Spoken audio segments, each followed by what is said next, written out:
दोस्तों, एक महान व्यक्ति ने कहा है, एक गरीब आदमी पैसे कमाने के लिए काम करता है, तो वहीं दूसरी तरफ एक अमीर आदमी के लिए उसका पैसा उसके लिए काम करता है। ये बात मैं आपको इसलिए बता रही हूँ क्योंकि बहुत से ऐसे लोग हैं जिनका माइंडसेट ऐसा होता है, उनका मानना होता है कि मैं तो अमीर नहीं हूँ और ना ही कभी मैं अमीर बन सकता हूँ। तो वहीं दूसरी तरफ हमारे सोसाइटी में ऐसे लोग भी हैं जो अमीर बनने की कोशिश कर रहे हैं, उसकी रेस में लगे हुए हैं। तो कई बहुत लोग ऐसे भी हैं जिनके पास ज़्यादा जानकारी नहीं है कि वो अमीर कैसे बन सकते हैं। इसीलिए दोस्तों, आज के इस वीडियो में मैं आपको बताने वाली हूँ कि कैसे आप बहुत कम अमाउंट से स्टार्ट करके फ्यूचर में करोड़पति बन सकते हैं। मैं आज आपको बताने वाली हूँ कि कैसे आप अपना 1 लाख रुपए 1 करोड़ में बदल सकते हैं। आज हम बात करने वाले हैं पावर ऑफ कंपाउंडिंग के बारे में। ये एक ऐसा मैजिकल पावर है जिसके बारे में जानकर आप भी हैरान हो जाएंगे। नमस्ते दोस्तों, मेरा नाम है नमिता पांडे और आप सभी का इस चैनल में स्वागत करती हूँ। अभी तक इस चैनल को सब्सक्राइब नहीं किया है तो सबसे पहले इस चैनल को सब्सक्राइब करें।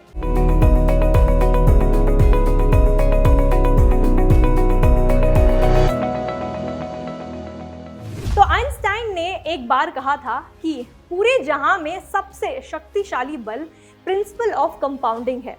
उन्होंने पावर ऑफ कंपाउंडिंग को दुनिया का 8वां अजूबा बताया है। तो चलिए समझते हैं और जानते हैं इन डिटेल कि ये पावर ऑफ कंपाउंडिंग आखिर होता क्या है और कैसे आप इससे करोड़पति बन सकते हैं। तो सबसे पहले जान लेते हैं कि ये कंपाउंडिंग क्या होता है। तो कंपाउंडिंग तब होता है जब आपका ब्याज आपको अधिक ब्याज कमाकर देता है। कंपाउंडिंग का बेसिक सिंपल एग्जाम्पल ये है, इसका सिंपल एक्सप्लेनेशन ये है कि जब भी आप किसी भी तरह का निवेश करते हैं, उस पर इंटरेस्ट कमाते हैं, उस इंटरेस्ट को आप री इन्वेस्ट करते हैं, तो इसको हम कंपाउंडिंग बोलते हैं, इसको हम पावर ऑफ कंपाउंडिंग बोलते हैं। तो आज आप कहीं भी निवेश करते हो और उस पर इंटरेस्ट कमा रहे हो, तो मैं आपको ये एडवाइस करूंगी कि आप उसे री इन्वेस्ट करें और उस पर आप डबल अमाउंट कमाए। तो जब भी आप एक पोटली में 1-2 सिक्का डालते हैं, तो आप धीरे धीरे और भी अगर सिक्का over a period of time डालते हैं, तब आप समझ सकते हैं और देख सकते हैं कि कैसे आपकी पोटली सिक्के से भर जाती है। तो पावर ऑफ कंपाउंडिंग का पूरा बेसिक आइडिया है कि कैसे वो आपके लिए एक ब्रॉड बेस बिल्ड कर सके, कैसे वो आपके प्रीवियस अर्निंग्स में ज्यादा से ज्यादा पैसे ऐड कर सके। तो ये बेसिकली एक रिएक्शन चेन की तरह काम करता है, जहां आपके रिटर्न्स पर रिटर्न्स आप कमा सकते हैं। तो जनरली जब भी आप इन्वेस्ट करते हैं तो आपको 2 तरीकों का इंटरेस्ट मिलता है। एक होता है सिंपल इंटरेस्ट और दूसरा होता है कंपाउंडेड इंटरेस्ट। तो चलिए इसे एक सिंपल एग्जांपल से समझते हैं। मान लेते हैं यहाँ पे 2 इन्वेस्टर हैं, रामू और राजू।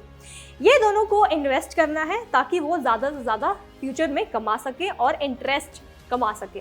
तो इस एग्जांपल में हम मान लेते हैं राजू और रामू दोनों ही 1 लाख रुपए निवेश करते हैं और इस इन्वेस्टमेंट में उनको रिटर्न जो मिल रहा है वो 10% का है और फॉर 10 ईयर्स यानी कि 10 साल तक उन्हें इन्वेस्टेड रहना है। तो अब एक चार्ट के माध्यम से समझ जाते हैं कि कितना रामू ने कमाया है और कितना राजू ने कमाया है। तो यहाँ पे आप टेबल पे देख सकते हैं कि पहला कॉलम आपको बता रहा है पर्टिकुलर्स, यानी कि प्रिंसिपल इन्वेस्टेड अमाउंट कितना रामू और राजू ने इन्वेस्ट किया, जो कि है यहाँ पे 1 लाख रुपए। रेट ऑफ इंटरेस्ट इन दोनों को ही मिल रहा है 10% का और duration of investment in years, यानी कि अगले 10 साल तक इन दोनों ने ही इन्वेस्ट किया है 1 लाख रुपए 10% के इंटरेस्ट रेट पर। तो यहाँ पे अगर हम देखें तो अमाउंट एट मेच्योरिटी जो उन दोनों को मिलता है बहुत ही डिफरेंट है। तो जहाँ रामू को 2,59,374 रुपीज़ मिले हैं, ये है पावर ऑफ कंपाउंडिंग। तो वहीं दूसरी तरफ आप देख सकते हैं राजू को सिर्फ 2 लाख रुपए ही मिले हैं 10 साल बाद। तो ये होता है पावर ऑफ कंपाउंडिंग। तो वहीं अगर हम दोनों में डिफरेंस देखें, कंपाउंडिंग की वजह से रामू ने कई ज्यादा रुपए कमाया है व्हेन कंपेयर्ड टू राजू। तो यहाँ पे रामू ने 59,374 रुपीज एक्स्ट्रा पाया है व्हेन कंपेयर्ड टू राजू। तो इस एग्जाम्पल से आप समझ गए होंगे कि कैसे रामू ने राजू से कई ज्यादा कमाया है, कैसे रामू ने नियरली 60,000 एक्स्ट्रा कमाया है because of the compounded interest over a period of 10 years. तो अब आगे बढ़ते हैं और जान लेते हैं पावर ऑफ कंपाउंडिंग निर्धारित करने के कौन कौन से पैरामीटर्स हैं जिसके बारे में आपको जानना बहुत ही जरूरी है। तो सबसे पहले है कंपाउंडिंग रेट, यानी कि over a period of time, जैसे कि आप एक निवेश करते हैं, एक जगह निवेश करते हैं या दूसरी जगह निवेश करते हैं, over a period of time कैसे आप उस इंटरेस्ट को री इन्वेस्ट करके कमा सकते हैं। तो ये होता है कंपाउंडिंग रेट, जो रेट इंटरेस्ट रेट आपको मिलता है, कैसे आप उसे री इन्वेस्ट करके उसके उसे दुगना कमा सकते हैं। तो वापस से एक टेबल के माध्यम से समझ जाते हैं कि कितना आप इन्वेस्ट करते हैं, कौन कौन से एवेन्यूज में अगर आप इन्वेस्ट करते हैं तो कितना रेट आपको उसमें मिलता है और कितना कंपाउंडेड इंटरेस्ट आप कमा सकते हैं। तो यहाँ अगर हम कंपाउंडिंग रेट की बात करें, जैसे कि मैंने कहा आप डिफरेंट एवेन्यूज में इन्वेस्ट कर इसमें पावर ऑफ कंपाउंडिंग देख सकते हैं कितना परसेंट आपको रेट, इंटरेस्ट ऑफ रेट मिल सकता है। तो यहाँ पे अगर देखें तो इन्वेस्टमेंट एवेन्यूज, अगर आप सेविंग्स अकाउंट में इन्वेस्ट करते हो तो यहाँ पे रेट ऑफ इंटरेस्ट जो आप है एक्सपेक्ट कर सकते हैं 4% का, और आपको मेच्योरिटी अमाउंट मिल सकता है करीब 2 लाख का। यहाँ पे दिया हुआ है अमाउंट, एग्जैक्ट अमाउंट है 1,48,024 रुपीज़ का। वहीं अगर आप डेट फंड्स में इन्वेस्ट करते हैं तो यहाँ पे आप रेट ऑफ इंटरेस्ट एक्सपेक्ट कर सकते हैं 8% का, और यहाँ पे आपको मेच्योरिटी अमाउंट मिल सकता है 2,15,892 रुपीज़ का। वहीं अगर आप इक्विटी फंड्स में अगर इन्वेस्ट करते हैं, जो कि थोड़ा बहुत रिस्कियर है क्योंकि ये स्टॉक मार्केट में इन्वेस्ट करते हैं, यहाँ पे रेट ऑफ रिटर्न ज़्यादा है और यहाँ पे आपका एक्सपेक्टेड रेट ऑफ रिटर्न है 12% का। और यहाँ पे वहीं अगर आप मेच्योरिटी अमाउंट देखें तो ये होगा 3,10,585 रुपीज़ का।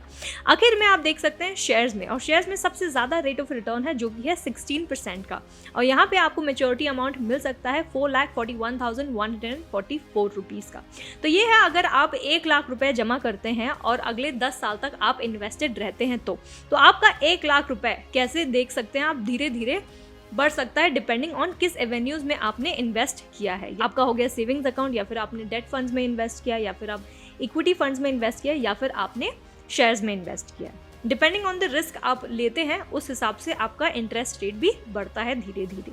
दूसरा पैरामीटर है टाइम ड्यूरेशन, यानी कि जब भी आप किसी भी तरह का निवेश करते हैं, कहीं भी निवेश करते हैं, ये एक प्रिंसिपल है इन्वेस्टमेंट में कि आप लॉन्गर टाइम के लिए इन्वेस्टेड रहें, लॉन्गर टाइम के लिए इन्वेस्टेड बने रहें। तो यहाँ पे मान लेते हैं आपने डिफरेंट एवेन्यूज में इन्वेस्ट किया, आपने इक्विटी में इन्वेस्ट किया, आपने सेफ इन्वेस्टमेंट जैसे कि पीपीएफ में, ईपीएफ में, एनपीएस में कहीं भी इन्वेस्ट किया, या फिर फिक्स डिपॉजिट किया है, सेविंग्स अकाउंट में पैसे जमा किया है, किसी भी प्रकार का इन्वेस्टमेंट अगर आप करते हैं, यहाँ पे ये एडवाइस रहता है कि आप लॉन्गर पीरियड के लिए अपना पैसा जमा रखें और इन्वेस्टेड रखें, तभी आप जो पावर ऑफ कंपाउंडिंग है उसका जो रियल बेनिफिट है वो कमा सकते हैं। फिर से अब एक चार्ट के माध्यम से मैं आपको समझा देती हूँ कि over a period of time अगर आप 10 साल के लिए इन्वेस्टेड रहते हैं, अगर आप 20 साल के लिए इन्वेस्टेड रहते हैं, तो कितना ज़्यादा आप धीरे धीरे आपका पैसा बढ़ता चला जाता है। तो वहीं अगर हम टाइम ड्यूरेशन की बात करें तो ये भी बहुत एक इम्पॉर्टेंट पॉइंट है, एक इम्पॉर्टेंट फैक्टर है जब इन्वेस्टिंग के बारे में हम बात करते हैं। तो यहाँ पे अगर हम एग्जाम्पल के रूप में समझें तो अगर आपने 1 लाख रुपए जमा किया और आपको 10% का रेट ऑफ रिटर्न मिल रहा है, तो यहाँ पे आप अपने टेबल पे देख सकते हैं अगले 10 साल तक अगर आप इन्वेस्ट करते हैं 1 लाख रुपए, तो आपको मेच्योरिटी अमाउंट मिलेगी 2,59,374 रुपीज़ का। वहीं अगर 20 साल के लिए अगर आप करते हैं वही 1 लाख रुपए आपका 20 साल में बढ़ जाएगा 6,72,750 रुपीज़ का।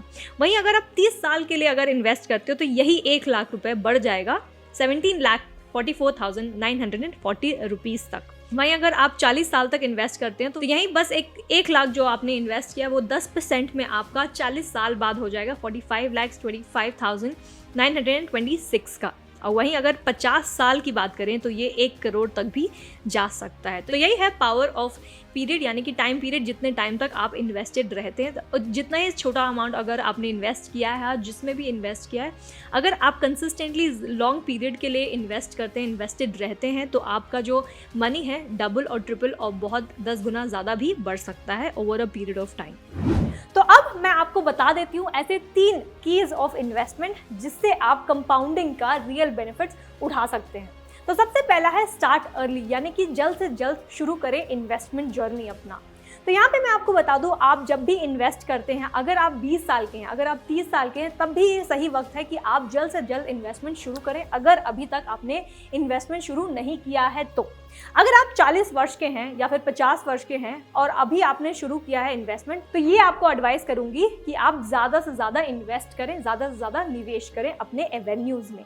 तो सबसे पहला इंपॉर्टेंट बेसिक पॉइंट है कि आप जल्द से जल्द निवेश करना शुरू करें, क्योंकि अगर आप लंबे समय तक बने रहेंगे, इन्वेस्टेड रहेंगे, तभी जाकर फ्यूचर में आपका जो कॉर्पस है बड़ा होता जाएगा। दूसरा पॉइंट है डिसिप्लिन रहना।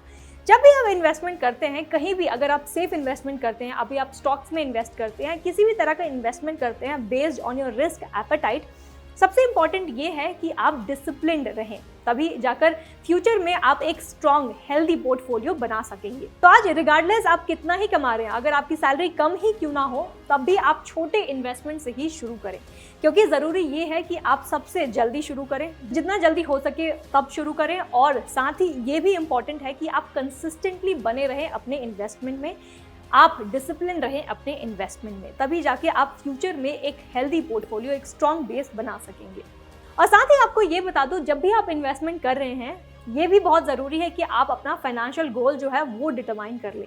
मे बी 10 साल बाद आपको एक घर लेना होगा, एक बंगला लेना होगा, एक गाड़ी लेनी होगी, या फिर मे बी आप अपने बच्चों के हायर स्टडीज़ के लिए पैसे इकट्ठे कर रहे हैं। तो जो भी आपका फाइनेंशियल गोल है, सबसे पहले आप ये डिटरमाइन करें कि आपको अगले 5 साल या 10 साल या 20 साल बाद आपको कौन से फाइनेंशियल स्टेट में रहना है, कितना ज़्यादा पैसा या कितना ज़्यादा कॉर्पस अपने लिए जमा करना है, कितनी सेविंग्स करनी है। तो इसके लिए यही एडवाइजेबल होगा कि आप जल्दी शुरू करें और बने रहें, यानी कि कंसिस्टेंट रहें अपने इन्वेस्टमेंट को लेकर।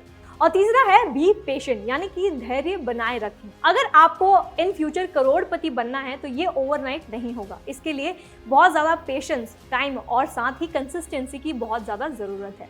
तो यहाँ पे मैं आपको एडवाइस करूँगी, जब भी आप इन्वेस्ट कर रहे हैं, सबसे पहले आप जल्दी इन्वेस्ट करना शुरू करें। सेकेंड, आप कंसिस्टेंटली अपना इन्वेस्टमेंट रेगुलरली बनाए रखें। और थर्ड, बी पेशेंट, यानी कि धैर्य बनाए रखें, क्योंकि तभी over a period of time ज़्यादा से ज़्यादा कॉर्पस और सेविंग्स कर सकते हैं। तो जाने से पहले मैं आपको कुछ इन्वेस्टमेंट ऑप्शंस के बारे में बता देती हूँ, जहाँ पे आपको हाई रिटर्न्स मिल जाएंगे और साथ ही आपको कंसिस्टेंटली इन्वेस्ट करना पड़ेगा, ताकि आप 1 करोड़ या करोड़पति, उससे भी ज़्यादा करोड़ कमा सके। तो यहाँ पे आप डायरेक्ट इक्विटीज़ में इन्वेस्ट कर सकते हैं, आप इक्विटी म्यूचुअल फंड्स में इन्वेस्ट कर सकते हैं, डेट म्यूचुअल फंड्स में इन्वेस्ट कर सकते हैं, एनपीएस यानी कि नेशनल पेंशन स्कीम में इन्वेस्ट कर सकते हैं, पीपीएफ यानी कि पब्लिक प्रोविडेंट फंड है, एफडीज, SCCC यानी कि सीनियर सिटीजन सेविंग स्कीम्स में इन्वेस्ट कर सकते हैं, और साथ ही PMVVY यानी कि प्रधानमंत्री वय वंदना योजना। ऐसे करके बहुत सारे स्कीम्स हैं, सेफ इन्वेस्टमेंट ऑप्शंस हैं, जहां आप आसानी से इन्वेस्ट कर ज़्यादा से ज़्यादा रिटर्न्स कमा सकते हैं। खैर, कई लोगों को लगता है कि करोड़पति बनना नामुमकिन है, लेकिन अगर आपके पास फाइनेंशियल नॉलेज है, सही फाइनेंशियल नॉलेज है, तब आप ज़रूर करोड़पति एक दिन बन जाएंगे। तो इसके लिए मैं आपको रेकमेंड करूंगी कि आपको अगर किसी भी प्रकार का फाइनेंशियल नॉलेज चाहिए तो आप डाउनलोड कर सकते हैं फ्रीडम ऐप प्ले स्टोर या ऐप स्टोर से। तो यहाँ पे हम आपको इन डिटेल बताते हैं कि कहाँ कौन कौन सा इन्वेस्टमेंट एवेन्यूज़ हैं, सेफ इन्वेस्टमेंट एवेन्यूज़ हैं, जहाँ पे आपको ज़्यादा रिस्क नहीं लेना पड़ेगा और आप सेफ इन्वेस्टमेंट कर सकते हैं, 100% गारंटीड रिस्क फ्री इन्वेस्टमेंट कर सकते हैं। तो डाउनलोड करें फ्रीडम ऐप प्ले स्टोर या ऐप स्टोर, या फिर लिंक दिया गया हुआ है डिस्क्रिप्शन में, वहाँ पे भी आप क्लिक करके इसे डाउनलोड कर सकते हैं। तो इस वीडियो को यहीं समाप्त करती हूँ। कमेंट कर हमें ये बताएं कि ये वीडियो आपको कैसा लगा। अगर अभी तक आपने सब्सक्राइब नहीं किया है तो सबसे पहले इसे सब्सक्राइब करें और बेल आइकन को भी दबाना ना भूलें, ताकि जब भी हम अगला वीडियो पोस्ट करें आप सब तक हमारा वीडियो जरूर जाए। Thank you for watching freedom, get wild, break free.